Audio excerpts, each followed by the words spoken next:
사람들이 특히나 만나면은 밥 한 번 먹자, 밥 먹었냐 이런 인사 진짜 많이 하잖아요.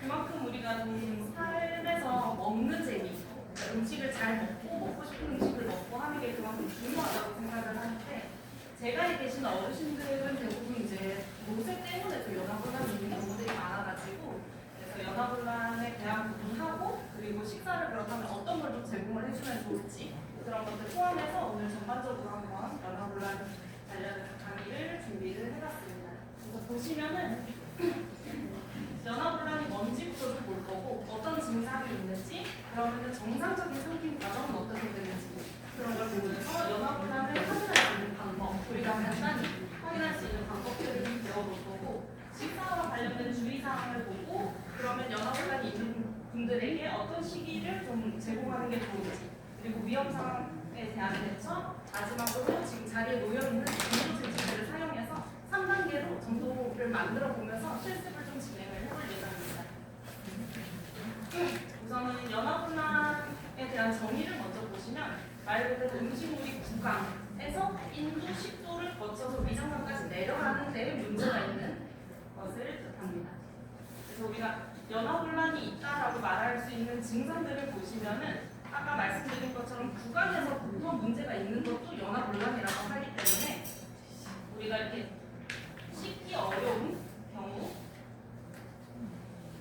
그리고 삼킴을 시작하는데 어려운 경우, 삼키고 나서 목에 뭔가 이물감이 있거나 잔류감이 있는 경우, 그리고 코로 역류되는 경우, 삼킴이 좀 느리게 지연되는 경우, 침을 흘리거나 음식물을 흘리는 경우, 그리고 식후에 목소리가 변화되는 경우, 식사 중 혹은 식후에 기침을 하거나 목매이는 증상을 호소하는 경우, 이런 모든 증상들을 다 우리가 포함해서 연화불란이 있는 분들의 증상이라고 생각하시면 됩니다. 그래서 우리가 그 삼킴을 보기 위해서 구조물들을 먼저 해부학적으로 좀 보시면 이해가 조금 쉽거든요. 그래서 이걸 간단하게 준비를 해봤는데, 사실 이거 구강 쪽의 부분들은 거의 다 알고 계실 거라서 중요한 건 사실 우리가 이 부분들이거든요. 음식을 먹었을 때 우리가 여기 이렇게 고랑처럼 생긴 부분 보이시죠? 여기에 음식물이 고이는 경우가 굉장히 많고, 그리고 여기서 음식물이 고였거나 혹은 넘어가다가도 식도로 넘어가지 않고 기도 쪽으로 이 성대를 넘어가거나 혹은 성대를 넘어가지 않고 음식물이 걸려있는 경우, 이런 경우에 우리가 연화불란이라고 하고, 이런 경우는 사실 육안으로 확인은 어렵고 우리가 병원에서 그 VFSS라는 연화 그 삼킴 영상 검사 그런 걸 통해서 확인이 가능합니다. 뒤에서 설명을 드리면은 정상적인 삼킴 과정을 보면서 아까 말씀드린 그 구조물들에 어떻게 음식물이 걸리는지 그런 것들을 좀 설명을 드릴 건데요. 우리가 지금 그림으로 먼저 보시면 6단계로 구분을 해놨고요. 우리가 먹기 전 아무것도 먹지 않은 상태, 입에 들어가지 않은 상태부터 시작해서 음식물이 내 눈앞에 놓였을 때 입을 벌려서 먹기 위한 준비를 하는 과정, 그리고 그 다음부터 이제 입 안에서 조절해서 안전하게 삼키는 과정까지 전 과정을 좀 볼 건데요. 구강 준비 단계를 보시면은 이게 음식이 입 안에 들어와서부터 시작이 아니라 음식을 먹기 전부터 준비를 하는 단계라고 보시면 되거든요. 그래서 음식을 보고 내가 먹어야겠다고 손을 뻗는 거, 입을 벌리고 또 음식물을 입 안에 넣었을 때 입을 닫아주는 거, 이런 과정, 그리고 볼 근육들을 이용해서 음식이 뺨이나 잇몸 사이에 끼는 것을 좀 막아주면서 음식을 씹어서 잘 볼루스를 형성해주는 것, 그리고 음식이 부서지면서 볼루스를 혀 중앙에다가 다음 단계로 넘어가기 위해서 혀 중앙에 위치시켜주는 것, 이 과정이 구강 준비 단계에 속합니다. 그래서 다음에 구강 단계를 보시면은 아까 만들어진 볼루스가 혀 중앙에 원래 위치해 있겠죠. 그러면은 혀가 앞에서 뒤로 이렇게 넘겨주면서 그 윗니 앞니 쪽에 있는 여기 단산입 천장을 누르면서 음식 덩이를 뒤쪽으로 넘겨줍니다. 이때 이 볼루스가 넘어가는 이 음식 덩이가 소프트 팔레이트의 아치를 건드릴 때 그 아치를 건드리는 순간에 삼킴 반사가 일어나게 돼요. 스왈로우 리플렉스가 일어나게 되면서 이 볼루스가 이렇게 쏙 넘어가게 되는데, 이때 소요 시간이 1초예요. 1초. 근데 이 과정이 좀 지연되는 경우들이 있어요. 어르신들의 경우에는 그 삼킴 반사가 말 그대로 리플렉스가 일어나야 되는데 반사가 좀 둔해진 경우, 그런 경우에 소요 시간이 오래 걸리게 되면 그것 또한 이제 구강 단계에서의 연화곤란이 있다고 볼 수가 있습니다. 그래서 다음에 우리가 이제 인도 단계로 넘어가게 되면은 아까 말씀드린 대로 여기 소프트 플레이트가 올라가면서 포인트로 여기를 막아주게 됩니다. 그래서 코로 우리가 밥을 먹다가 역류하지 않게 볼루스가 아래로만 이렇게 내려갈 수 있게 막아주고, 이때 이 소프트 플레이트 움직임과 동시에 일어나는 게 후두랑 하요이드, 목불뼈가 앞쪽, 위쪽으로 이동을 하면서 기도랑 식도를 이렇게 좀 멀어지게 그렇게 만들어줍니다. 그러면서 여기 뾰족한 부분 보이시죠? 여기가 아까 그 해부학 구조 앞에서 말씀드렸던 그 에피글로티스 후두 덮개 부분인데, 얘를 내려서 성대를 막아주는 동시에 숨을 멈춰서 음식물이 기도로 여기로 엉뚱한 데로 새지 않게 방지해주는 단계가 인두 단계입니다. 그래서 이 과정도 마찬가지로 1초 안에 이 모든 과정이, 말씀드린 모든 과정이 일어나야 하는 거고요. 여기서 볼루스가 소프트웨이트 눌러서 내려오고 여기서 에피글로티스가 이렇게 닫아줄 건데, 이거를 뒤에서 보시면은 이렇게 앞에서 이렇게 뾰족하게 돼 있던 덮개 부분이 이렇게 막아주면서 트라키를 막아주고, 그리고 이스퍼거스를 이렇게 식도로 내려갈 수 있도록 이렇게 막아주게 됩니다. 그래서 마지막 식도 단계에서는 그 위식도 조임근이 정상 긴장으로 돌아오고, 볼루스가 중력이랑 여기서부터는 불수의적인 움직임이 되겠죠. 중력과 식도의 꽁투 운동으로 내려가게 되는 겁니다. 이때는 소요 시간이 사람마다 조금 다를 수가 있어서 약 8초에서 20초 정도 소요가 된다고 합니다. 그래서 우리가 연화곤란이 있다는 거를 그러면 어떻게 우리가 확인을 할 수 있을까요? 라고 했을 때 크게 두 가지로 제일 간단하게 확인을 할 수가 있는데요. 우선은 마른 삼킴 검사가 있고, 뒤에서는 젖은 삼킴 검사가 있는데, 음식물의 유무 차이, 외부적인 음식물을 내가 먹어서 검사를 하느냐, 먹지 않고 침을 삼켜서 검사를 하느냐, 이 두 가지로 확인을 할 수 있는데, 우리가 만나는 어르신들 중에 좀 그 LTV를 하고 있거나 뭐 PEG를 하고 있거나 입으로 식이를 하지 않고 있는 분들의 경우에는 우리가 음식을 먹여서 테스트를 하기는 너무 위험할 수 있잖아요, 사실은. 그래서 그런 경우에는 이렇게 마른 삼킴 검사를 먼저 진행을 해주시는 게 좋습니다. 그래서 어르신에게 음식물 없이 그냥 맨입으로 침을 반복해서 빨리 삼키도록 지시를 하게 됩니다. 침을 계속 빨리 삼켜보세요 라고 한 다음에 30초 시간 동안에 몇 번이나 꿀꺽꿀꺽꿀꺽 넘어갔는지 그 횟수를 체크를 하는 겁니다. 그래서 우리가 그 30초 동안에 3회 이상 적절하게 그분이 기침이라던가 걸리는 거 없이 적절하게 삼킬 수 있으면 삼킴 장애가 크지 않다고 판단을 할 수가 있습니다. 그리고 나서 이분이 그런 마른 삼킴 검사를 했을 때 괜찮으시거나 혹은 입으로 식사를 하시는 분인데 좀 드시다가 사례가 자주 걸린다, 뭐 그런 보호자분들이 연화곤란이 좀 있는 것 같아요, 확인을 해주세요 라고 했을 때는 우리가 뭘 먹으면서 평가를 또 할 수가 있는데요. 티스푼, 우리가 그 첫 숟가락 사이즈 있죠? 그걸로 그 물을 한번 떠가지고 이 물 한번 이제 드셔보세요 제공한 다음에 먹고 나서 살에 걸리는 게 있는지, 콜록콜록 목소리 변화, 호흡이 변화되는지 이런 것들을 확인을 하면 됩니다. 그래서 이거를 우리가 한 숟가락 먹었을 때 아까 말씀드린 대로 그 수의적인 이제 삼킴, 리플렉스에 의한 삼킴이 일어나는 게 1초 단위로 넘어가야 되기 때문에 5초 내에 우리가 살에 걸리지 않고 안전하게 그냥 꿀꺽 넘어갔다 하면은 이제 정상이라고 볼 수 있습니다. 근데 간혹 이제 삼키는 건 잘 삼켰는데 이후에 이제 젖은 목소리, 그릉거리는 소리 이런 소리가 나면은 또 연화곤란이 있을 수 있는 거라서 삼키고 나서 목소리를 내도록 해서 그런 젖은 소리나 그릉거리는 소리가 나는지 확인을 해주시는 게 좋습니다. 그리고 삼키는 동안에는 우리가 이제 그 하이오이드 본이라고 나오기는 하지만 실제로 그걸 육안으로 관찰을 하기는 좀 어려운 부분이라 이제 그냥 꿀꺽 삼킬 때 이제 뭐 여기서 움직임이 올라갔다 내려오는 게 좀 적절하게 일어나는지 확인을 좀 같이 해주시면 좋습니다. 그래서 이거를 그 아까 말씀드린 대로 VFSS 그 삼킴 영상 검사를 통해서 조금 설명을 드릴 건데요. 정상 삼킴이랑 그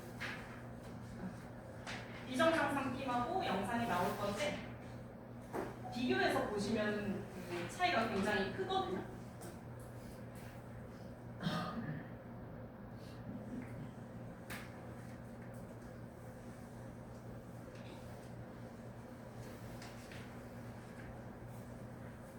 굉장히 빠르게 지나가서 잘 보셔야 돼요. 여기가 노말. 트라키하고 들어가지 않고 이소파거스로 들어간다는 거. 깔끔하게 싹 내려가죠. 근데 앱노말 보면은 프라이머리. 먼저 음식물이 먼저 새요. 내가 안 삼켰는데. 보이죠? 아까 말씀드린 발레클레. 그러고 내려가다 이소파거스로도 내려가고 여기 트라키하고 내려가고 이렇게 그 삼켰는데도 그 와중에 여기도 남아있는 것들이 좀 있죠? 한 번만 더 해주세요.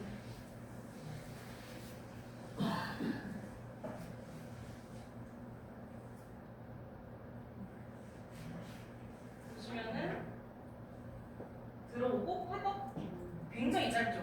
1초 1초. 네, 여기는 음식이 입에 들어왔을 때 안 삼켰는데 이미 넘어가고 보이고 걸려있고 한 번 더 삼켜줘야 되죠? 그렇게 했는데도 깔끔하게 다 안 넘어가는 거죠. 이런 경우에 우리가 방금처럼 그 발레큘라에 그렇게 보여 있는 경우는 우리가 확인을 하기가 어렵지만 트라키아로 세고 이소파거스로 세고 이렇게 했을 때 트라키아로 좀 센 부분에서 그 성대 부분에 걸쳐 있거나 성대를 지나가거나 음식물이 지나가거나 했을 때는 우리가 그 목소리로 확인을 하실 수가 있습니다.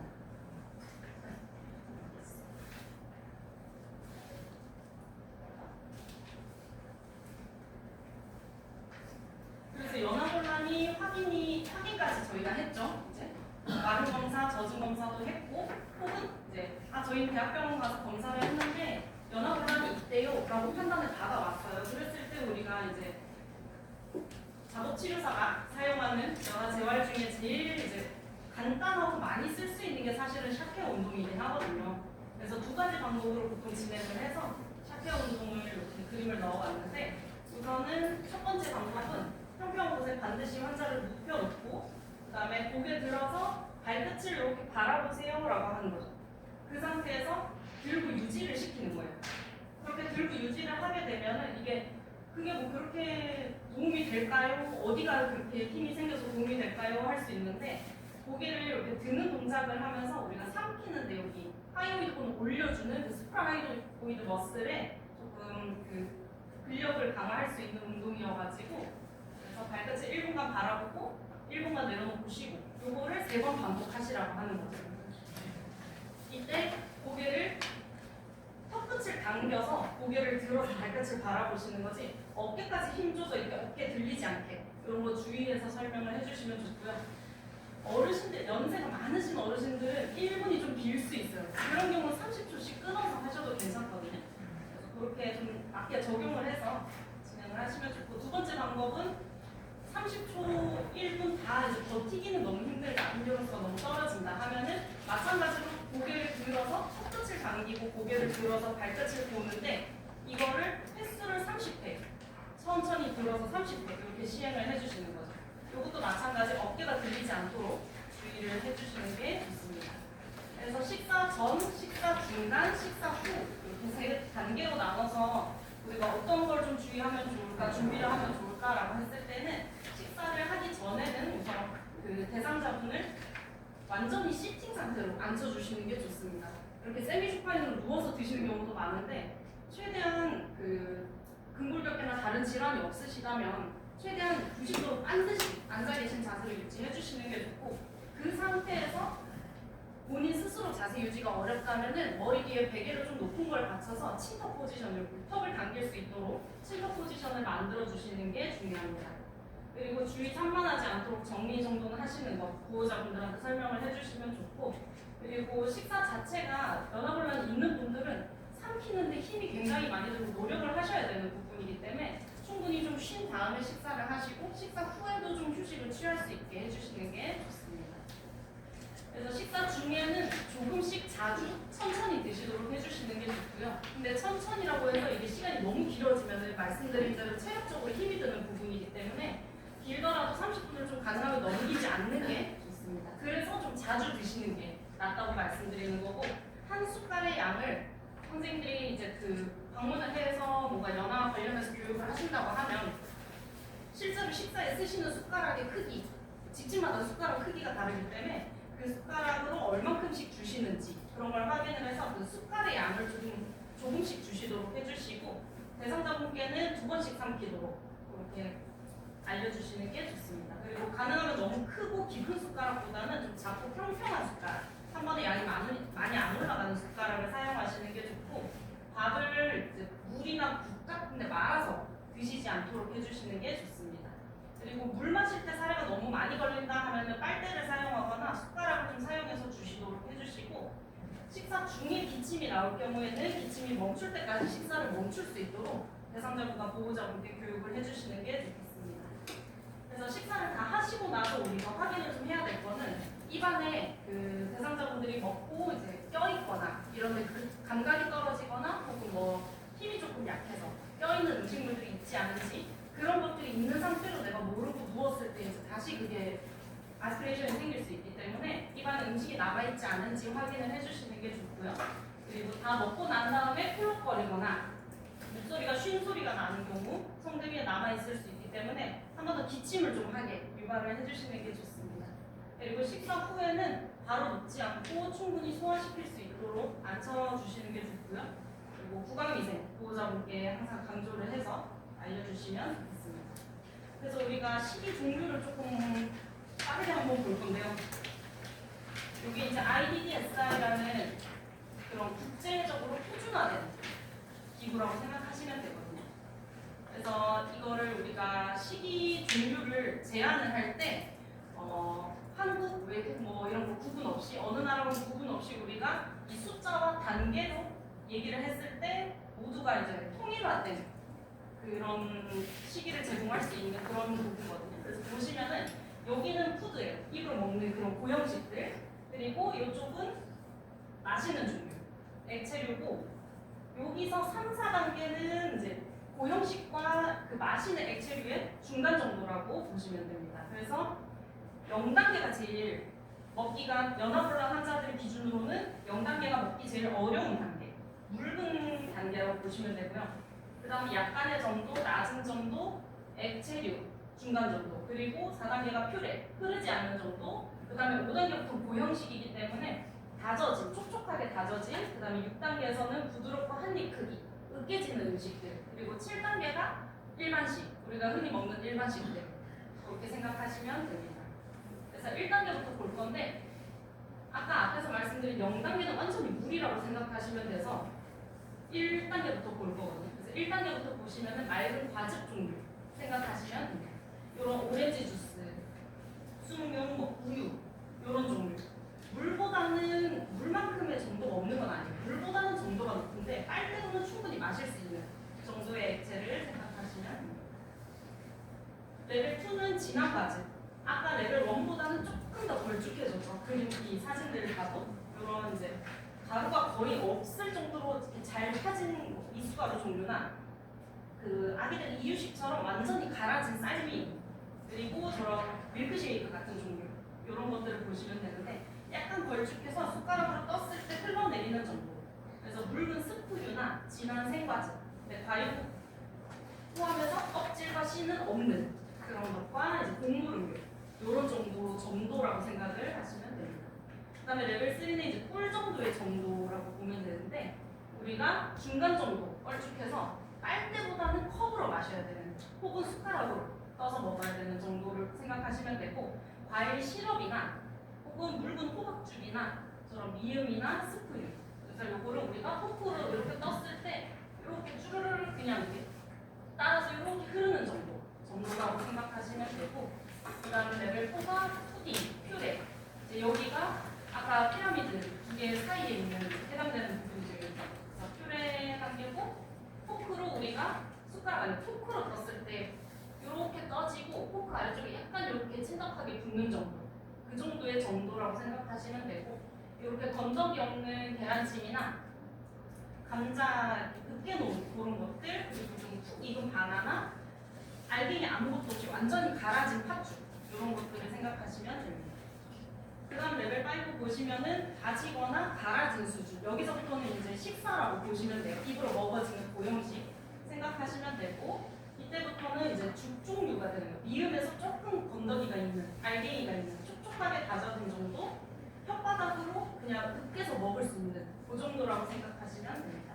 그래서 이런 죽 종류들이고, 우리가 보통의 포크 지금 자리에 놓여 있는 것처럼 포크 생각하셨을 때 포크 사이 정도의 사이즈, 그 정도의 알갱이가 되게 생각하시면 됩니다. 그 다음 단계 보시면 부드러운 수준. 이제 좀 제법 음식 같은 음식이 됐는데요. 보시면은 우리가 포크로 가까이 이렇게 잡고 이 음식 덩이를 내가 눌렀을 때 이렇게 손톱이 하얘질 정도로 눌렀을 때 이렇게 자국이 남는 정도. 그래서 이제 부드럽게 씹을 수 있는 정도고 젓가락으로도 떠지는 정도라고 생각하시면 됩니다. 약간 씹어져야 되는 정도고, 주의할 점은 이제 이런 카레들, 뭐 생선조림, 국, 뭐 이런 것도 다 적용을 하셔도 되는데, 이런 건더기 씹어야 되는 크기 음식의 사이즈가 1.5 곱하기 1.5cm가 넘지 않게 해주시는 게 좋습니다. 그리고 이제 7단계 일반식은 그냥 보통 우리가 먹는 일반식 생각하시면 되는데, 그래도 연하곤란이 완전히 없는 정도거나 뭐 젊은 사람이 아니시기 때문에 그래도 좀 씹기 편하고 소화하기도 좀 편한 음식들을 생각하시면 되고, 포크로 이렇게 자를 수 있는 그 정도의 간단함, 그리고 마찬가지로 이렇게 눌렀을 때 자국, 눌렀다 떼면 자국이 남는 정도, 이렇게 생각을 하시면 됩니다.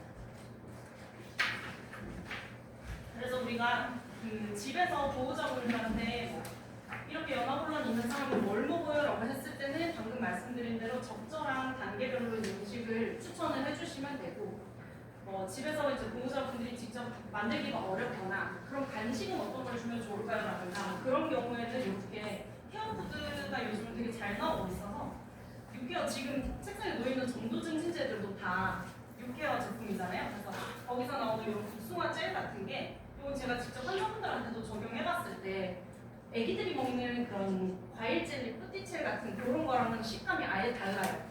연하곤란 있는 분들이 충분히 으깨고 씹어서 삼켰을 때 볼루스 형성이 잘 되는 정도의 덩어리이기 때문에 이런 젤리들이나 이런 무스들, 이렇게 이지밸런스에서 나오는 무스 종류나 이런 좀 부드러운 음식들 나오는 거를 적용을 해주시면 좋겠습니다. 이런 거는 통조림 이렇게 열어서 무스를 보면 맛은 닭고기, 가자미고기 이렇게 하는데 생긴 건 약간 푸딩처럼 이렇게 무스화가 돼 있거든요. 그래서 연하곤란이 있지만 내가 먹는 걸 너무 좋아하고 어떤 맛을 먹고 싶고 하는 분들이 계실 수 있기 때문에 이렇게 좀 다양한 맛이 나는 제품들을 또 추천해 주시는 것도 좋을 것 같습니다. 그리고 그거 외에 마시는 종류들, 영양음료 이런 거는 이제 선생님들도 많이 알고 계실 거라서 사진만 이렇게 같이 좀 넣어봤거든요.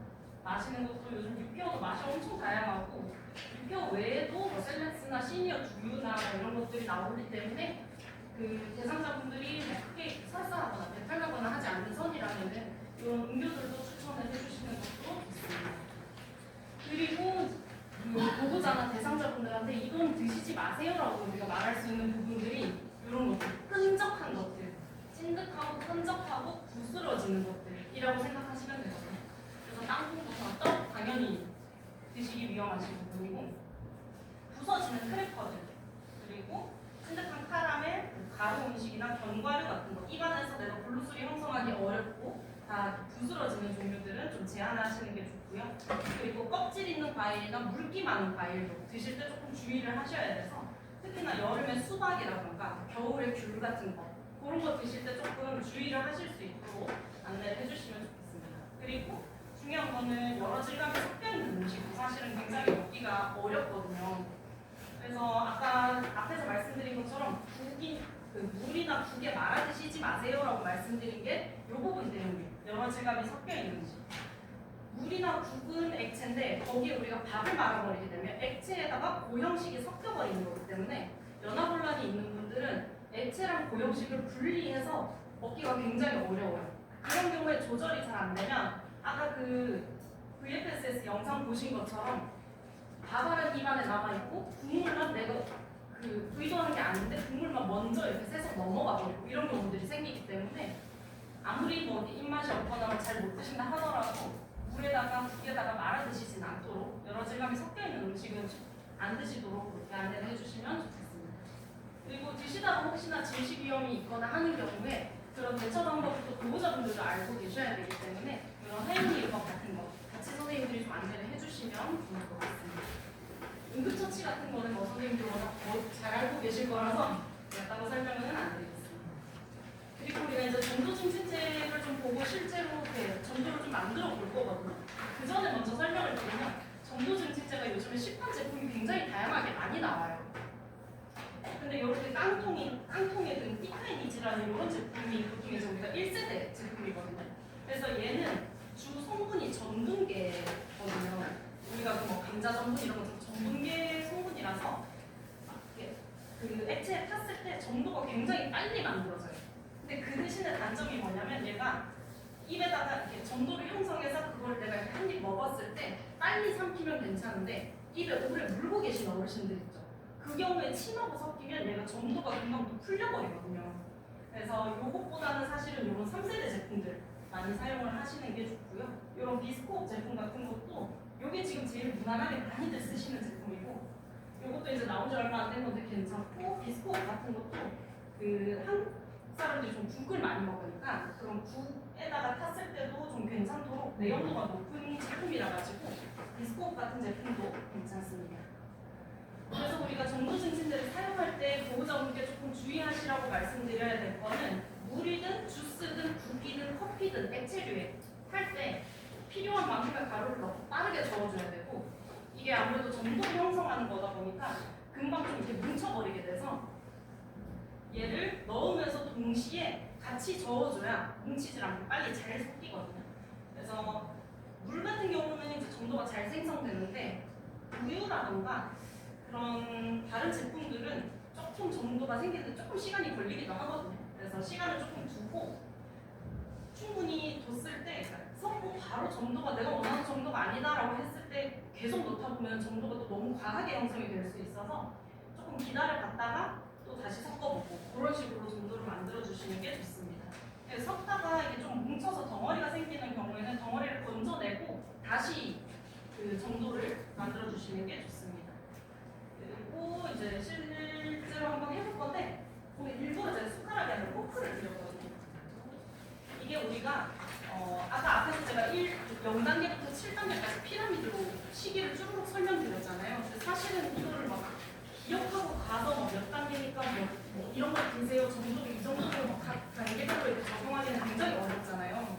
그래서 그렇게까지 디테일한 부분은 사실 이제 작업치료자가 해야 되는 부분이고 선생님들은 이제 큰 틀에서 이렇게 안내만 해주셔도 진짜 너무 도움이 되실 거라 가지고 보통 이렇게 3단계 포크 테스트로 3단계 정도 구분을 하거든요. 그래서 정도가 좀 제일 약한 상태. 근데 이것도 정도가 없진 않아요. 섞어봤을 때 섞어서 포크로 떴는데 다 흘러버리고 사이에 남는 게 약간 있는 정도. 이 정도 먼저 만들어 볼 거고 그 다음에 우리가 두 번째 단계 포크로 떴을 때 약간 떠지는 양이 있는데 밑에 이렇게 정도가 있어서 덩어리 이렇게 붙는다 하는 정도. 그 다음에 정도가 제일 좀 높게 형성을 해서 이런 약간 요 플레나 푸딩 이런 거 뜨듯이 덩어리지게 딱 떠질 수 있는 정도까지 이렇게 세 단계로 나눠서 좀 볼 거거든요. 그래서 그 자리에 각자 가지고 계신 종이컵에다가 물 조금씩 따라서 실습을 해보면 좋을 것 같아요. 혹시 이거 정도를 직접 만들어 보신 적도 있으세요, 다들? 먹어보신 적도 있으세요? 만들어 보면 먹는 것까지 먹어볼 거거든요. 왜냐면 이게 내가 먹어봐야 사실은 어르신들한테 맛이 어떤지 이런 걸 또 알려줄 수가 있기 때문에 물을 너무 많이 하지 마세요. 맛이 없을 거라서 물 약간에다가 우선은 말씀